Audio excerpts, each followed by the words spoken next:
वास्तु तो एक ही विषय है, लेकिन ये हर किसी के लिए अलग अलग होता है। जैसे महिलाओं के लिए वास्तु अलग है, पुरुषों के लिए वास्तु अलग है, वहीं सन्यासियों के लिए वास्तु अलग है। और आप यदि स्टूडेंट हैं तो आपके लिए वास्तु कुछ अलग हो सकता है। उन पुरुषों में भी वो क्या काम करते हैं, वो यदि बिल्डर हैं, वो यदि कंस्ट्रक्शन का काम करते हैं, वो यदि कंसल्टेंट हैं, वो यदि डॉक्टर हैं, वो यदि सर्जन, डॉक्टर में भी सर्जन हैं या सिर्फ कंसल्टेंसी देते हैं, तो हर किसी का वास्तु अलग अलग हो सकता है। हर किसी के लिए कौन सी जगह कहाँ खुली होना चाहिए, कहाँ पर हमें वास्तु दोष डालना है, आपने सही सुना, वास्तु दोष कहाँ पर डालना है जिससे उस व्यक्ति की उन्नति होगी। देखो,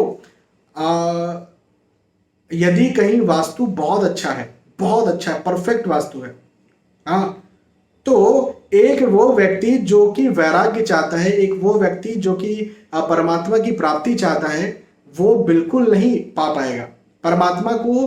परफेक्ट परफेक्ट वास्तु में रहने वाला व्यक्ति पा ही नहीं सकता है, मैं आपको ये बात गारंटी से कह सकता हूं। यदि कोई व्यक्ति मुझसे कहता है कि मुझे तो भक्ति चाहिए, मुझे तो परमात्मा को पाना है, मुझे तो मोक्ष चाहिए, और यदि किसी को मोक्ष चाहिए, भक्ति चाहिए, और मैंने उसको जो वास्तु का 100% नक्शा दे दिया और उसमें उसको रख दिया, तो वो तो वहां से हट करके और वापस अपने जीवन में आएगा और अपने जीवन में पूरी प्रगति करेगा। अपने जीवन में पति पत्नी बच्चे यदि उसके हैं तो उसमें लगेगा, नहीं है तो पति पत्नी बच्चे कैसे आए, मतलब शादी कैसे हो, इस पर ध्यान देगा, बिजनेस कैसे बढ़े, इस पर ध्यान देगा। तो अच्छा वास्तु क्या है? अच्छा वास्तु भौतिकता में आपको सफलता देता है। और यदि कहीं वास्तु दोष होते हैं तो ही जाकर के कोई व्यक्ति सन्यासी होता है, तो ही जाकर के कोई व्यक्ति भक्ति को पाता है, तो ही जाकर के कोई व्यक्ति मोक्ष को प्राप्त कर लेता है। तो आध्यात्मिक फील्ड अलग है, उसके लिए वास्तु अलग होता है, भौतिक अलग है, भौतिक का वास्तु अलग होता है। उस भौतिक में भी कौन जेंडर है, वो जेंडर भी क्या काम करता है, तो उन सबका वास्तु अलग अलग होता है। उसी वास्तु में कुछ चेंजेस किए जाते हैं और उससे उन सब लोगों की सक्सेस को देखा जाता है, उन सब लोगों की सक्सेस को निकाला जाता है। एक व्यक्ति मेरे पास आए, माता पिता, और उन्होंने कहा कि सर मेरा जो बेटा है वो वैराग्य के प्रति जा रहा है और हमारी बिल्कुल खबर नहीं लेता है, इकलौता बेटा है, और वो एक कोई गुरु है, उन्होंने गुरु का नाम बताया, मैं नाम यहाँ पर नहीं लेना चाहता, उनसे इंक्लाइंड है। तो मैंने कहा कि ठीक है, वो गुरु जो है वो भी वैरागी होंगे? बोले नहीं, वो वैरागी नहीं है, उनकी तो पत्नी भी है, उनके बच्चे भी हैं, लेकिन वो सब लोगों को वैरागी की शिक्षा देते हैं। मैंने कहा ठीक है। और अच्छा, उन्होंने ये भी बताया उनके पास इतनी कार्स हैं और ये है, अच्छा घर है, बंगला है, गुरु के पास, उनके गुरु के पास। मैंने कहा ठीक है, बहुत अच्छी बात है।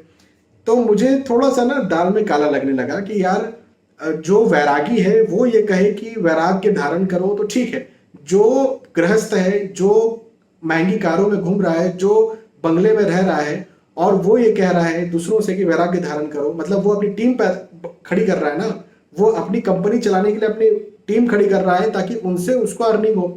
तो मुझे दाल में कुछ काला लगा, दाल में काला लगा। तो मैंने कहा नहीं ठीक है, आपके बच्चे को हम वैराग्य में नहीं जाने देंगे। मैंने उनके घर का उनसे नक्शा बुलवाया, वीडियो बुलवाया, उनका वास्तु कंसल्टेशन किया। मैंने उसके बच्चे की कुंडली तो मैंने देखी, लेकिन वास्तु को जरूर मैंने देखा। और वास्तु में वायव्य दिशा, नॉर्थ वेस्ट जिसको कहते हैं, ईशान दिशा जिसको नॉर्थ ईस्ट कहा जाता है, इन दोनों दिशाओं में उनके घर में दोष थे। उस बच्चे के जो बेडरूम है उसमें भी दोष थे। मैंने वो सारे दोष दूर करवाए। उन व्यक्ति ने 2 या 3 दिन में वो सारे दोष, थोड़ी सी तोड़फोड़ भी थी, वो बिल्कुल करवा दी।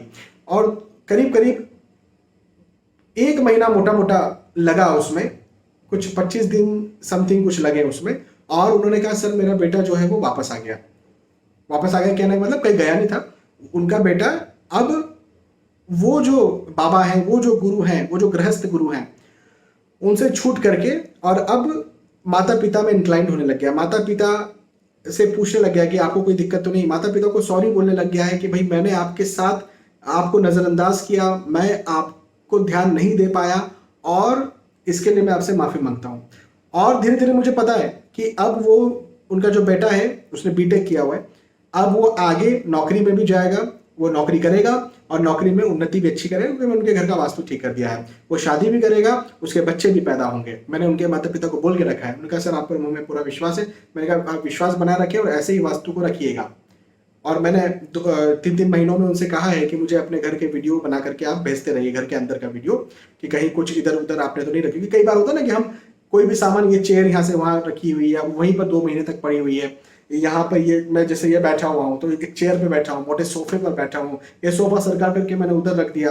तो इन सब चीज़ों से भी बहुत फर्क पड़ता है। इसलिए मैंने उनसे वीडियो बुलवाया कि 2 या 3 महीने में मुझे वीडियो भेज दिया करें, ताकि और वो बच्चा भी इंक्लाइन ना हो उन फ्रॉड बाबाओं के चक्कर में, फ्रॉड गुरुओं के चक्कर में, जो खुद तो मलाई खा रहे हैं लेकिन दूसरों को कह रहे हैं कि आप वैराग्य धारण करो, और अपनी फिर वो फौज खड़ी कर रहे हैं, उनके अपने बच्चों के लिए वो नई कंपनी खड़ी कर रहे हैं। ऐसे बहुत से फ्रॉड होते हैं। देखो बहुत सारे ऐसे संत हैं जो कि सच्चे हैं। श्री प्रेमानंद जी महाराज की बात करें, सच्चे संत हैं।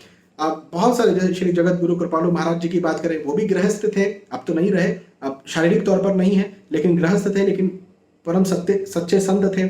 तो गृहस्थ हो या वैरागी हो, हमें सच्चे संत हम जानते हैं, हम समझते हैं कि कौन हो सकते हैं, कौन नहीं हो सकते। लेकिन जहां पर दाल में काला लगता है, मैं तो पहले माता पिता की ही सुनता हूं।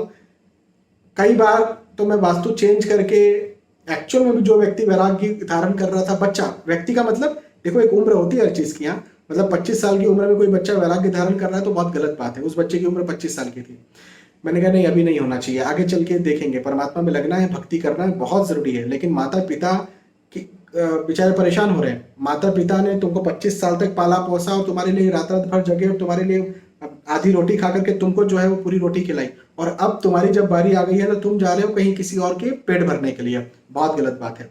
आप माता पिता को देखो, हमारे शास्त्रों को पढ़ेंगे ना तो उससे समझ में आता है। श्री काकभूषण जी महाराज को शायद आप लोग कोई जानते हो ना जानते हो, श्री रामचरितमानस आपने पढ़ी हो तो आपको पता चलेगा। श्री काकभूषण जी महाराज ने गरुड़ जी को श्री रामचरितमानस सुनाई थी, वो श्री गोस्वामी जी महाराज ने लिखी है।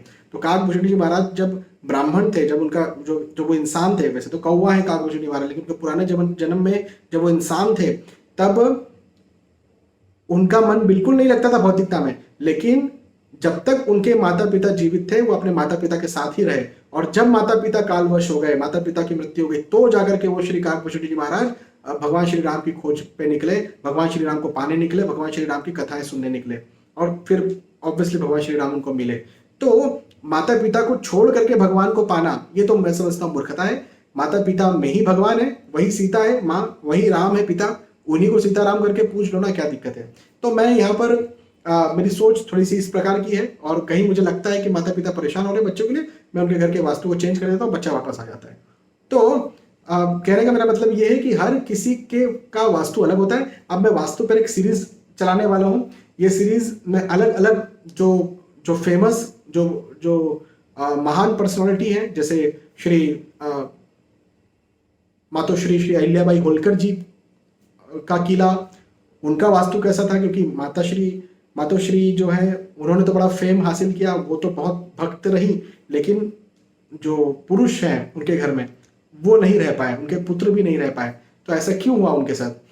शाहरुख खान के बारे में बात करेंगे, और भी हम पर्सनालिटीज के बारे में बात करेंगे जो कि फेमस है, और वो फेमस क्यों हुए। यदि आप ऐसी सीरीज चाहते हैं तो मुझे बताइएगा, कमेंट करके बताइएगा, मैं इसको आपको उदाहरण के साथ समझाऊंगा, बताऊंगा। बहुत बहुत धन्यवाद। जय श्री सीताराम।